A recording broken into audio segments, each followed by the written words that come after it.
Good morning. Just বিচনাৰ পৰা উঠিছোঁ। এতিয়া চাগে 8:30-9টামানেই হৈছে।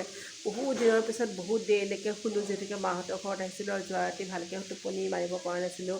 নিয়াৰ বিৰাট গা বেয়া আছিলে, বহুত জ্বৰ আছিলে, সিও শুব পৰা নাই আৰু লগতে মোৰো চৰ্দি আহি গৈছে। তো এতিয়াহে উঠিছোঁ আৰু এতিয়া বাহিৰত যাওঁ, কিনো হৈ আছে চাওঁ গৈ পেলাই। উঠি আহিয়ে দেখিলোঁ দেউতা আৰু ভণ্টিয়ে বেকাৰী বস্তু কিছুমান ৰাখি আছিলে। আজিকালি ঘৰতে এনেকৈ বেকাৰী বস্তুবোৰ লৈ আহে। আমি শৈশৱত পাৰ কৰি অহা গাঁওবোৰ এতিয়া গাঁও হৈ থকা নাই, বহুত বেছি পৰিৱৰ্তন হৈ গ'ল। দাদাজন আহিছে হালদাৰ পৰা, শাক পাচলি মাছ কাপোৰ কানি সকলোবোৰ ঘৰতে আহে, এটাৰ পিছত এটা আহিয়ে থাকে।